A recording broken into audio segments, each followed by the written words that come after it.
upcoming 2020 legislative session. I want to talk to you about what was included in that renters' rights bill, because I understand as an advocate for renters and tenants that really our state laws are intentionally crafted to be very pro-development, very pro-landlord.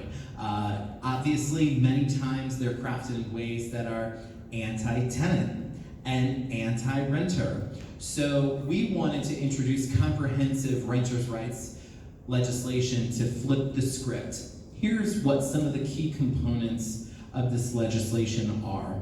We would require only just cause evictions in the state of Florida. Many times we have found in our conversations with renters in the community, we have found that they have been frivolously evicted from their rental unit for reasons that are not fair and are not justified. So we would introduce, as part of this law, a specific list of legal justifiable reasons for evicting someone from their apartment. For example, if they can't pay their rent for too long a period of time, that would be an example of a just cause eviction. A just cause eviction would not be that a hurricane is coming and you are in a situation where money is tight and you're a little bit late. So we would put a caveat on that to say that in the case of a state or national emergency, that landlords would be prohibited from evicting renters and tenants during that time. We've seen that happen in our state. By the way, we've seen many elderly residents who have been evicted from their apartment homes that they were renting when we were in a hurricane warning and a state of emergency was declared in the state of Florida. That's wrong. What we also did was we put restrictions in there on apartment application fees. So when you go and you apply to rent an apartment, you have to submit yourself to a full credit check and you have to pay an application fee even to be considered to be on the list to possibly get that unit. We have seen first that many landlords and developers, apartment complexes have charged excessive application fees, and we would cap that, but we would also specifically say if units were not available, that they would have to refund the application fee. We have talked to many folks, particularly who were part of the Puerto Rican diaspora who came to Florida after Hurricane Maria. They were applying to multiple apartment units, just trying to find affordable housing. And the fees added up, but also they found that landlords were coming back to them and saying, we're sorry, the unit's not available, we don't have any units available, but we're still gonna charge you this application fee. Thank you very much. We would prohibit that would no longer be allowed. We would also say that currently the law in Florida says that if you increase rent, month-to-month rent, by a certain amount, you have to give 30 days notice. Okay, but that's really just the floor. We need to raise the floor. Our bill says that if the rent increase is more than 5% above what your current rent is, they have to give you 90 days notice as opposed to just the 30 days, so that you can be ready and you can make a plan, obviously, because that's going to offset your income. And we also would say that we would protect individuals who qualify for housing choice vouchers. So obviously you're low income, you qualify for some sort of subsidized rent through a housing choice voucher through the federal government. We would protect them and say that they cannot be discriminated against by landlords and developers who often say, sorry, we don't take HUD vouchers. Sorry, we don't take HUD vouchers. Sorry, we don't do Section 8. Sorry, we do not accept your housing choice voucher. That is telling a low-income family that we don't want you here. That's wrong because it defeats the purpose of these federal housing voucher programs. We saw actually a local municipality in the Tampa Bay area recently enacted protections for those individuals who are qualified to use their housing choice vouchers to say that they, if they otherwise qualified through the application process, that they could not be denied residency in those places simply because they were beneficiaries of a particular housing choice voucher program. So there's a lot in there. It's comprehensive, but it was a bill that was written not by ALEC, not a bill that was written by multinational corporations that are imposing their agenda on the state. It was written in consultation with those impacted, with advocacy organizations, with the community impacted by the affordable housing crisis, including Alianza for Progress, and I'm really excited to be reintroducing that legislation in the 2020 session.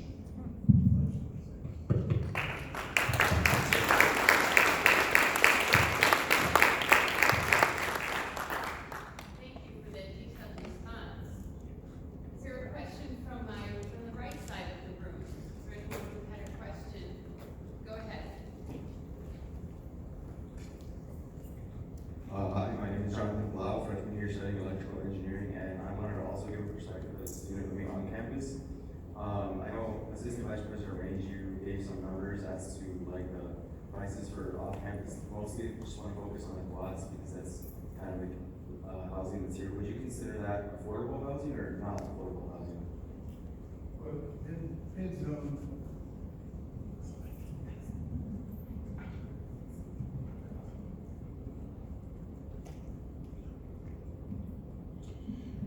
as I was saying earlier, affordability is the key to this.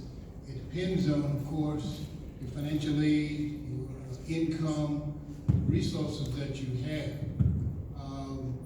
That will dictate the kind of apartment or housing that you can have, okay? What we've been trying to do in my office through the university is try to talk to and work with property managers and apartments to indicate to them that because of the need around the university, it would not make sense for them to increase the rent.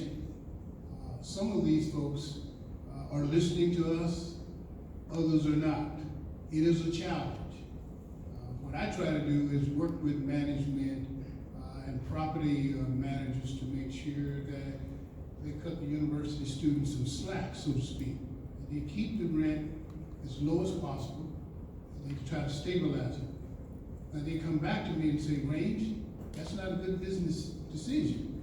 I understand that. And I say to them, but look at the fact that you have stable tenants through the university.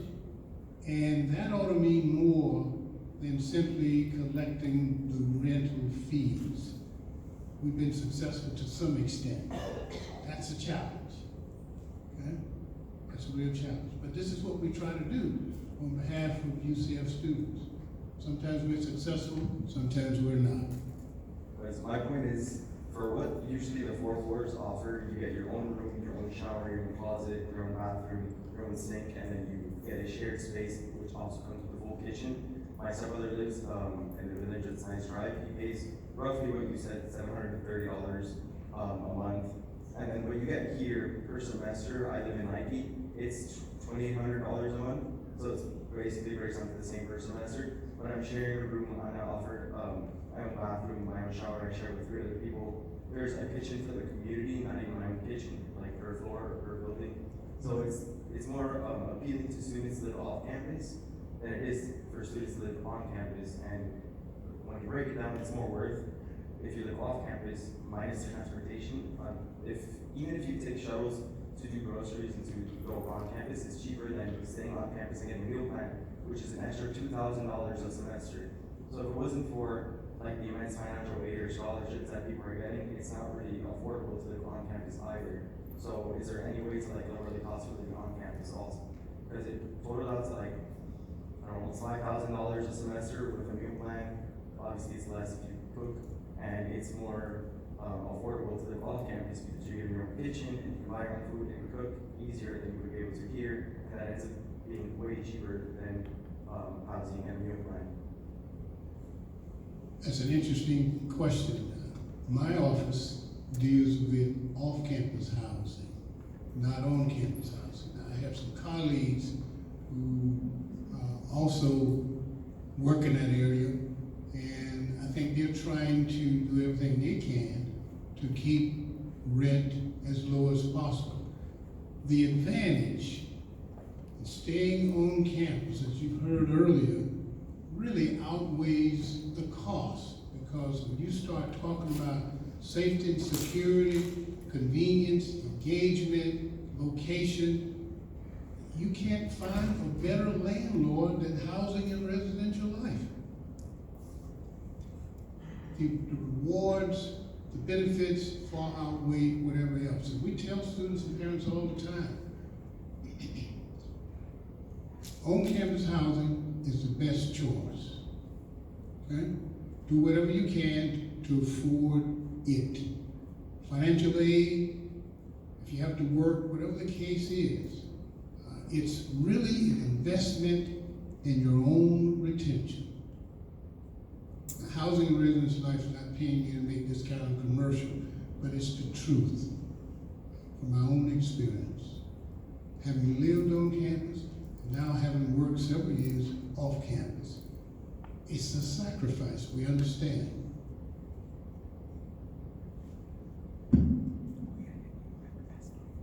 Thank you. Thank you. We have time for one more question. Is there someone who has a burning question?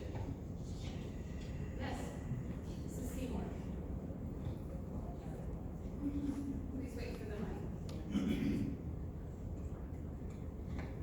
Thank you so much, all of you, for being here and for calling us together, and thank you, students, for speaking and kind of sharing your story, your stories. They're very important. Since I have been a volunteer on campus since late last February, I've been wandering around campus and talking to all the people who dedicate their careers to lifting up students. And I've learned that the face of students is really different, and we need your help as elected representatives to help us share the story that you've heard today. We have at any given time, and Angela's in the back from UCF Cares, at any given time we have 300 to 500 students who are in an emergency crisis, a financial crisis. They're at risk of being evicted, but they don't have enough to eat, as you talked about. So that's the first thing they're worrying about when they get up in the morning. Not, are they gonna be able to study for their tests or get their work done? Typically, these are, we have learned, and you helped me here, Angela, you helped too.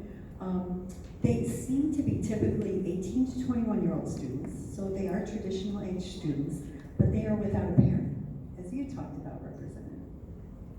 Without a parent or adult backing them up for whatever reason. We have more foster students coming out of the foster care system than any other public institution in the state. In 2017-18, we had 191 students. I'm sure it's gone up. I don't have the more recent numbers.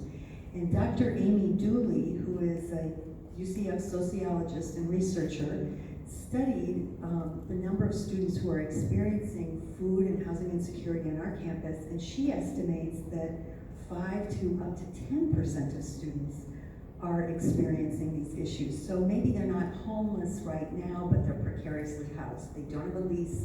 If whatever is happening right now goes wrong, they are couch surfing or camping or, you know, without a home. Is anyone here from UCF SGA? I'm so proud of them. They recently passed resolutions supporting basic needs funding for students that are food insecure and protecting the Sadowski Fund. And so when they go up to Tallahassee, they will be speaking to our representatives about that. And I'm grateful to SGA.